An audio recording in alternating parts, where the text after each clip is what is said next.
What's going on, guys? Welcome back to the channel. I hope everybody is doing well today. Thank you so much for joining me. Blessed to see another day. Blessed to be able to make another reaction. Today, we will be reacting to 10 American products that are now Canadian made. Highly recommended. Like, highly recommended. That's why I'm not wasting no time. You grab a cold Coca-Cola from the fridge. I don't drink that. Red label. Familiar taste. Proudly American. Right? Not anymore.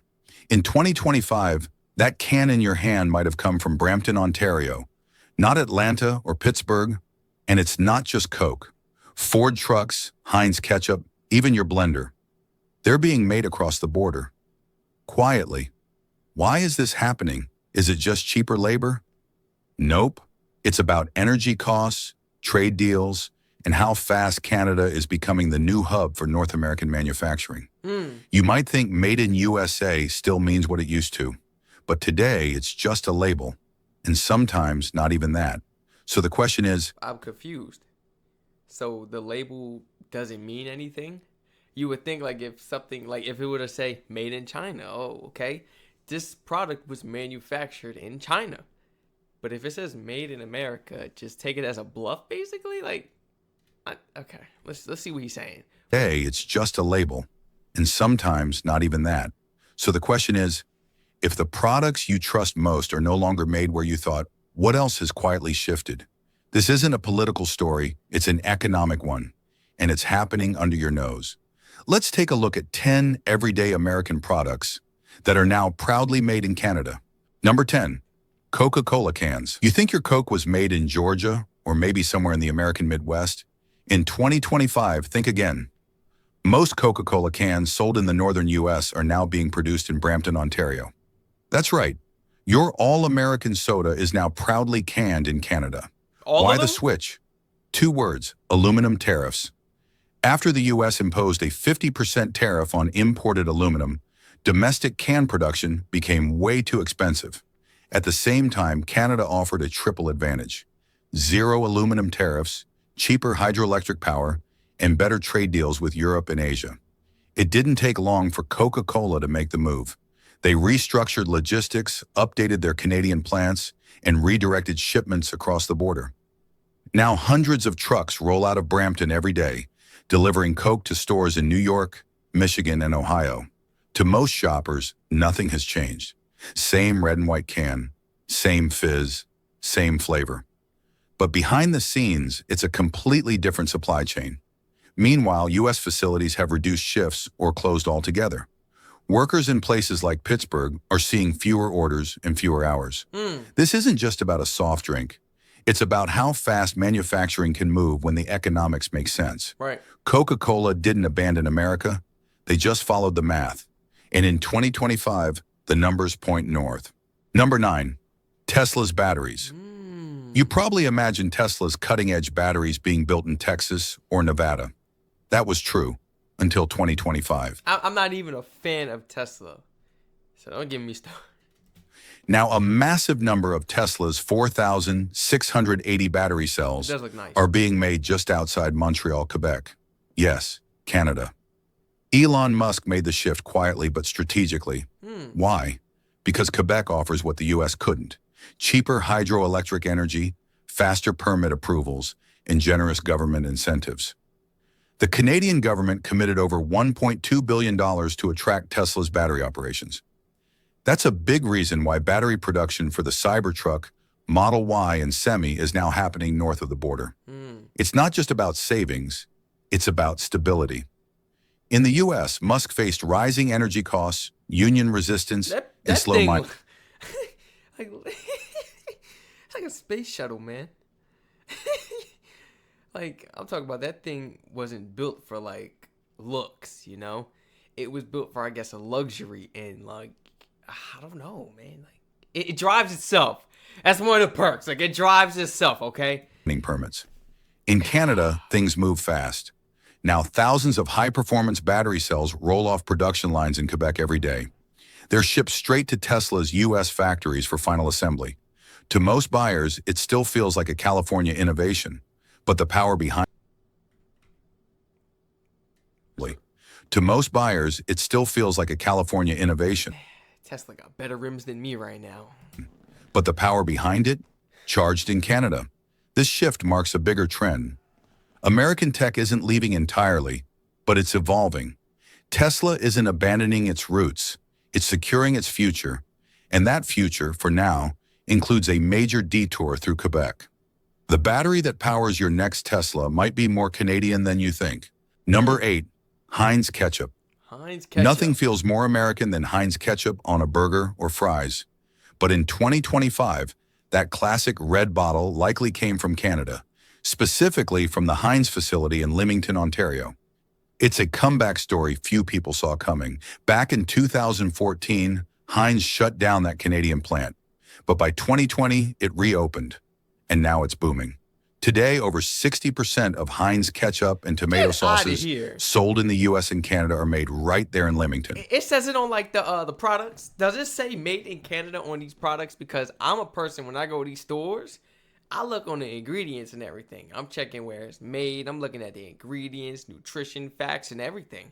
Reading up on it. I'm looking at the glucose and everything. Like, yeah, come on, Why man. the big shift? Several reasons. And they have little to do with loyalty. I never noticed. California's tomato farms have been hit hard by droughts and rising water restrictions. Labor costs have soared, and U.S. aluminum tariffs have made domestic packaging much more expensive. Meanwhile, Ontario offers stable weather, solid crop yields, and government subsidies for food production. That made Leamington the perfect place for Heinz to scale up. Now, ketchup served in American diners, school cafeterias, and even backyard BBQs is often bottled in Canada. The label still says Heinz. The flavor's still the same, but the story behind it has changed. In towns like Pittsburgh or Fremont, once proud of their ketchup heritage, warehouses now sit empty. It's not a scandal. It's a supply chain decision. Heinz didn't leave out of spite. They followed the tomatoes. And in 2025, the best tomatoes, and the best deal, are in Ontario. Number 7, GM and EV frames. When you think of General Motors, you picture Detroit muscle and American engineering. But in 2025, some of the most critical parts of GM's electric vehicles are being built in Quebec, Canada, specifically in a town called Bécancour. This once quiet industrial area has exploded into a high-tech EV hub. Why the move? Because GM needed a smarter, faster, and cheaper solution for its EV supply chain. And Canada delivered. Partnering with South Korea's POSCO Future-M, GM invested over $600 million in a cathode materials plant in Bécancour.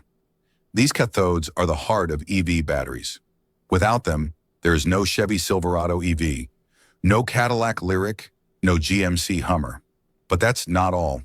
Canadian suppliers are also building lightweight frames and structural parts for these vehicles.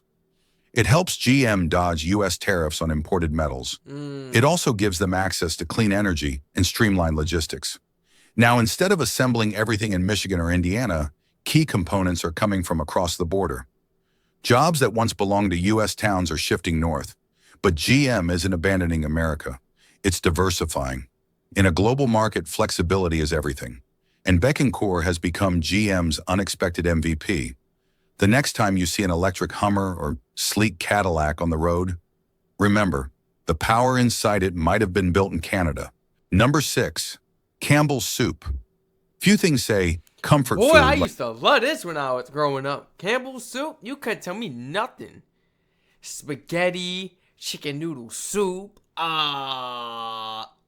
they have ravioli or was that another brand? I used to go crazy with the raviolis too. I'm talking about I could eat about 6, 7 of them things. Like a can of Campbell Soup. Man. I haven't ate chicken it in noodle, years, but tomato, cream of mushroom. American. see, I didn't know they had all that. They got peas, they got cream of mushrooms and all that. I didn't know they had all that. I mean, as a kid, I wasn't paying attention to the varieties, but I was only focused on what I liked. But they had so many cans in the store.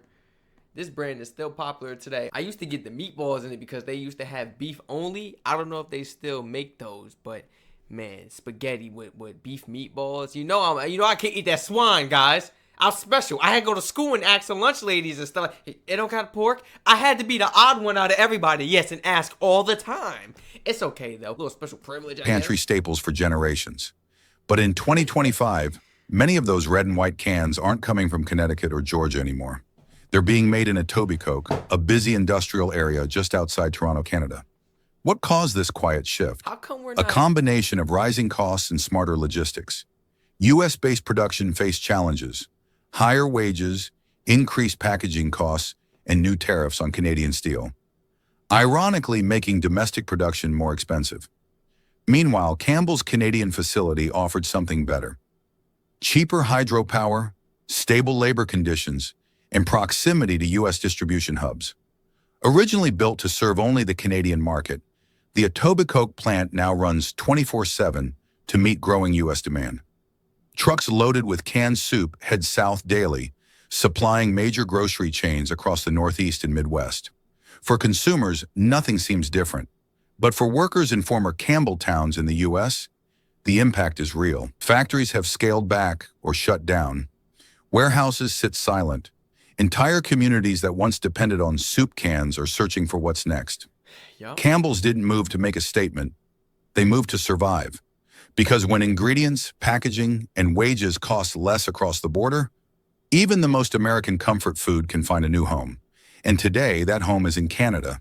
Number 5, Ford Super Duty. How come I'm just now finding out about, these transitions that these major companies made? They wasn't in the headlines or, spoken about on the news or nothing. I didn't see nothing about this on social media. You mean to tell me these major companies have been doing this on the low? Under our noses? The Ford Super Duty has always been a symbol of American strength. Tough, reliable, built for hard work. But in 2025, it's not being built where you might expect. This iconic truck is now assembled at the Oakville Assembly Complex in Ontario, Canada. Why the shift? It comes down to cost, stability, and strategy. Yep. The U.S. reimposed heavy tariffs on steel and aluminum, driving up manufacturing expenses. At the same time, labor unrest and union strikes disrupted U.S. production lines. Meanwhile, Canada offered Ford something different: cleaner energy, a stable workforce, and a $590 million incentive package to expand electric and truck production in Oakville. It wasn't a hard choice. Today, thousands of Super Duty trucks roll off Canadian lines every week. Many of them head straight into U.S. dealerships. I'm hearing a lot of these vehicles, starting to become electric. What in the world is going on, guys? I mean, are you guys, all in with this? Electric vehicles? I love my gas-powered vehicle. I'm sorry, man. I can't be at a charging port. I got to be on the move. I got to go. I don't want to charge my car. I gotta force myself to walk into the Target now because I'm waiting for the car to charge. No! Imagine like all the vehicles in this world eventually become electric. I don't even know if I would drive, guys. I don't even know if I would drive. Like, would it even be fun anymore? I mean, I'm sure not every single vehicle will become electric, but I mean, we don't know. We don't know. They're coming out with various types of electric vehicles, not just Tesla. Man, Ford, Hummer, all these people coming out with electric vehicles. Every car manufacturer you could think of almost has one electric vehicle on their line. It don't make no sense.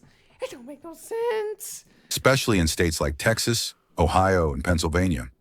Most buyers never notice the change. Same badge, same power. But what used to be a proudly American-made machine now has a Canadian heartbeat. Back in Kentucky and Michigan, some Ford plants are slowing down. That Ford TRX Workers right are being reassigned or laid off. But this isn't Ford turning its back on America. It's Ford playing smart in a global economy. They didn't move north out of politics. They moved for performance. Yeah, these companies aren't really ditching the U.S. If they was, we wouldn't have their products. It's more so just transitioning, adjusting to the new change in the tariffs, the prices, They need stability. It's not about the profit and the savings. They need stability. So people got to adjust. They got to do things. And what's this, a car convention or something? Like that right here. Come on, Ford. This looks electric. Don't tell me these look electric, man. In 2025, Canada is delivering exactly what they need. Number 4, Walmart's great value and equate. Oh. Walk into any Walmart in America, and you'll see shelves full of great value and equate products. Yeah. From frozen peas to pain relievers, from dish soap to baby wipes, they're everywhere. And for years, shoppers assume one thing. If it's Walmart's brand, it must be made in the USA. But in 2025, that's no longer the case. Behind the scenes, a quiet shift is underway. More and more of Walmart's private label products are now being... I didn't even know Great Value was what? Great Value, right? I didn't even know that was I mean, a Walmart brand and even like manufactured in Canada. I didn't even know that. made in Canada. I thought it was like Why the just- change? Because U.S. tariffs on imported materials, especially from China and Asia, have driven up costs. At the same time, America's domestic supply chain has struggled with delays, labor shortages, and rising energy prices. So that's why they got these in the stores now. I seen this. I'm thinking all like item inventory, checking items inventory. You ain't checking nothing but me. I'm thinking they got a cameras over here checking us out, going each and every lane, trying to are you stealing? Like, I feel like that's why they got that. What is it? Really checking inventory? Somebody that works in Walmart, please let me know. I used to work in Walmart. I wasn't working there around the time when they had this going on. This is new. Bossa Nova? This thing is called a Bossa Nova. Canada offered a smoother alternative. In Ontario and Quebec, factories now handle everything from packaging frozen vegetables to pressing Equate brand tablets. These plants benefit from lower electricity costs, stable labor laws, and trade perks under the USMCA agreement. An internal Walmart supplier report revealed that over 35% of great value food items sold in the U.S. in 2025 were made or packaged in Canada, and that number is growing. For shoppers, the change is invisible, but for towns in Arkansas, and Ohio, and North Carolina, once pillars of Walmart's domestic supply chain, the economic impact is real. Walmart didn't make a loud announcement. They just followed the numbers, and those numbers pointed north. Number 3. Aerospace components. When you think of American aerospace, you think of Boeing jets, NASA rockets, and military aircraft built in places like Washington or Alabama. But in 2025, No, I do not. components are now being made in Canada, specifically in Quebec, Ontario, and Manitoba. Canadian firms like MDA, Pratt and Whitney Canada, and Collins Aerospace Canada have quietly expanded their footprint. They're now producing key parts like wing systems, landing gear, and flight control modules. And these parts aren't just for Canadian planes. They're going straight into Boeing, Airbus, and even Lockheed Martin aircraft. Why the shift? Because U.S. tariffs on titanium and aluminum have made domestic production more expensive. Add in permitting delays and workforce shortages, and the pressure to look elsewhere grew fast. Canada stepped up with stable policies, fast-tracked approvals, and a deep bench of skilled labor. In Winnipeg, MDA is now building parts once made in Kansas. In Montreal, aerospace manufacturing has become so advanced, it's earned a new nickname, the Silicon Valley of Flight. Meanwhile, American aerospace hubs are feeling the slowdown. Fewer contracts, fewer shifts, and uncertain futures. Oh, man. This isn't outsourcing to the other side of the world. It's nearshoring, and Canada's leading the way. In 2025, when a plane takes off from a U.S. airport, there's a good chance part of it was proudly made just across the border. Number 2, household appliances. Blenders, toasters, coffee makers. Everyday items we rarely think twice about. For decades, many of these small appliances were proudly made in America. But in 2025, that's changing fast. A growing number of household appliances are now being manufactured in Canada. The shift isn't dramatic, it's quiet, efficient, and strategic. Brands like Cuisinart, Hamilton Beach, and even private labels for big box stores have turned to Canadian factories. Most production is happening in cities like Mississauga, Brampton, and Montreal. Why the move? Because the U.S. manufacturing environment has become more expensive. Tariffs on aluminum and imported electronics have raised production costs. Energy prices are also higher, and labor shortages persist. Meanwhile, Canada offers low-cost hydroelectric power, political stability, and generous government subsidies. Canadian plants now handle everything from molding aluminum casings to assembling circuit boards and packaging finished products. Hey, if the U.S. manufacturers, start to have less contracts over the time, they're going to go out of business, and manufacturing factories are going to shut down.